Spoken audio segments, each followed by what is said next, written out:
friends. Today I'm going to show you how to make falafel. It's going to be a lot of fun. If you don't know what falafel is, it's basically a Middle Eastern ball of goodness. And the reason why I'm showing you how to make it today is because I cannot get this glare off my camera. It's annoying. The reason why I'm showing you how to make this is because years ago I actually worked as a cook at a restaurant. And it was called Station 22 Cafe. And when I was there, my bosses were actually Seventh-day Adventists. And if you don't know what a Seventh-day Adventist is, they are vegan. And I wasn't super interested in going vegan at the time, but they definitely had an influence on me. And I was in charge of prepping and making all the falafel for the restaurant. So they gave me the title of the Falafel Queen. I don't know if I can still live up to that title today, but I'm going to do my best. I'm going to show you everything I know about making the perfect falafel and what to do when you're making falafel or when you're hosting a falafel party, because that was a huge thing for me in college, was hosting falafel parties. And we're going to basically just have a party in the kitchen. So I'll see you in a minute. It's going to be fun. The first thing you're going to want to do is make some hummus. So you are going to need about 2 cups of chickpeas, a tablespoon of tahini or any other nut butter, clove of garlic. You don't need oil. Just add in some of the water mixture that's in the can. Not very much, but about 1/4 of what's in the can, and some hot sauce because that's always good. In your hummus, add in lemon juice. I usually add in a juice of 1 lemon or about a teaspoon to a tablespoon of lemon. Depends on how lemony you like your hummus. As you can see, I'm putting in quite a bit. So once you have that all in, you're going to, of course, want to add some salt. I know some people really don't like salt, but, add just like 1/4 to 1/2 teaspoon of salt. That's all in. Go ahead and cover it with your lid, and then you're going to just blend this or process it in your food processor until it starts to get a little bit more smooth. Keep going until it's smooth, nice and creamy. You can see here that I put a little bit extra liquid in it, and that was definitely a mistake. So that's why I say only about 1/4 of the can of the liquid, or even just like 1/4 cup of liquid is all you need, no oil. So in a minute, I'm going to be adding a little bit of extra chickpeas because there's too much liquid in that hummus. You don't want your hummus to be like a dressing. You want it to be thick so you can dip things in it. So here I am adding more garbanzo beans, okay. And one of my favorite things to add is a little bit of vegan chicken bouillon. That's always good. It adds that little unique secret flavor that people are like, wow, this is delicious. How do you make this hummus? And it just adds a little bit of salt if you don't want to add some regular salt on your own. And it adds a little bit of roasted veggie flavor, which is always really good. And go ahead and process that up.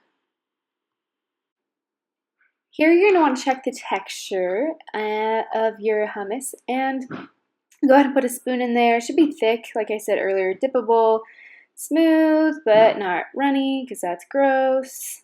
Give it a good little stir, and that's going to go with your falafel, which I'm about to tell you and show you how to make in just a second.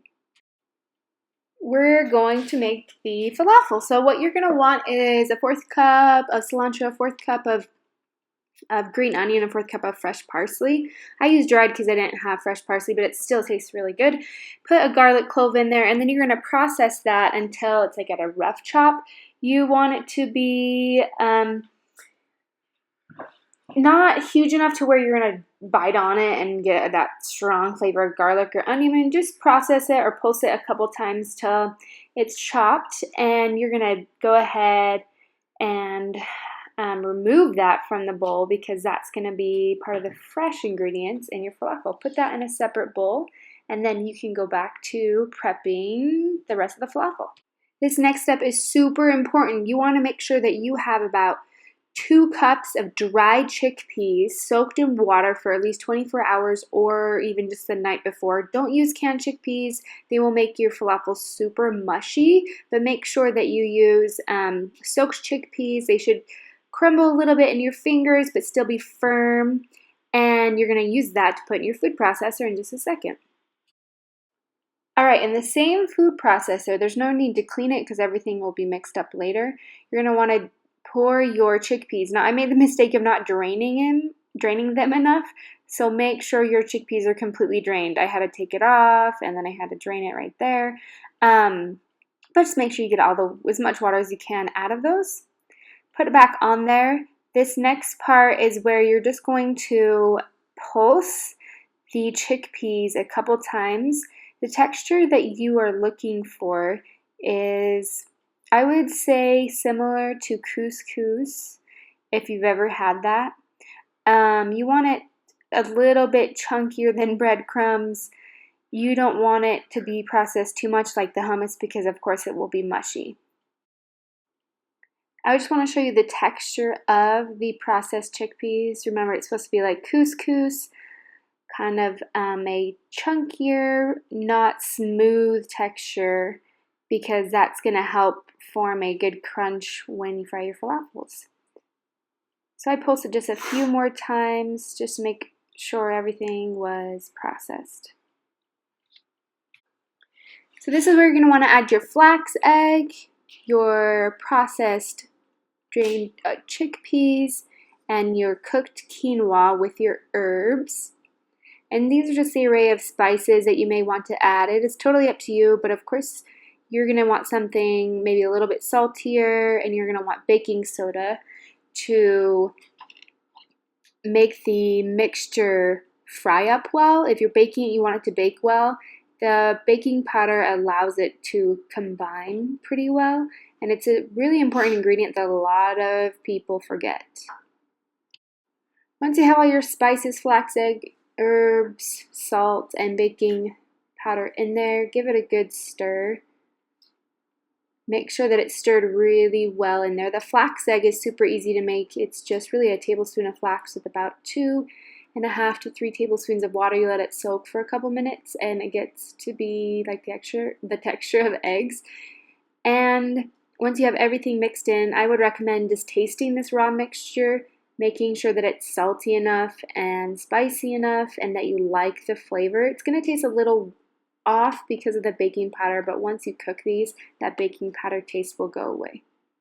Get your pan ready. You don't have to do these in a pan. Usually falafels are deep fried, but this is not a deep fried recipe. I'm just cooking them in a little bit of coconut oil. Put it in the pan. I melt it a little bit, and really you only need about 1 or 2 tablespoons. If it dries out while these are cooking, just add a tiny bit more and you should be good to go. Now comes the part where you're going to want to make your falafel patties or balls or whatever you want to call them. Initially, when I first started, I would make these falafels into ball shapes, kind of like the size of golf balls, but it ended up being that they wouldn't cook as evenly. The middle was raw, and then the outside was really burnt. So make sure, I would recommend to form them into kind of like mini sliders, little patties. And you're going to want to do that to all of the mixture because you're going to want to get those in the pan and ready to go for eating because you don't want to let them sit out too long. They're really good fresh. Alright, go ahead and get your falafel patties in the pan. Like they say, don't overcrowd pretty much anything you cook. But these, you can kind of put a few in there around the outside edge, put a few in the middle. If you don't have room, don't be like, oh, I have to cook all of these. But it's just, make sure you have a way to flip these over eventually. It's going to take about 3 to 4 minutes on each side for the falafel to cook. And if you use a non-stick pan, it will work out a lot better for you, I promise. I have a non-stick pan, I just did not use it. So go ahead and make sure that they're not sticking if you're using a pan like mine. This is what they'll look like on the opposite side. They're going to be nice golden brown. They should not be burnt. And then just let them cook on the other side. You want to get a cook all the way through, but the inside will still be a little bit green, but it should not be raw. Here's your falafel salad. It's so, so good. Mix it in with some veggies, some lettuce, romaine, spinach, whatever you want, and of course your hummus that you made. The carrot sticks, of course, are delicious dipped in the hummus, and the falafels are way good in the hummus. And what I like to top it off with for my salad, I like to top it off with like a spicy ketchup or like a tahini sauce that I've made, or just mustard because I love mustard. Yeah, that's how it should pretty much look when you're done. Consensus of the meal. I'm gonna go eat it right now with my husband, but this falafel is perfection. To die for, my husband says. But if you look at it, it's like crispy on that side a little bit. It's cooked all the way through, but it's a little bit soft on the inside. Motorcycle out there. Here's hashtag heaven. I'm gonna go eat my salad because it was so good. Falafel queen, over and out.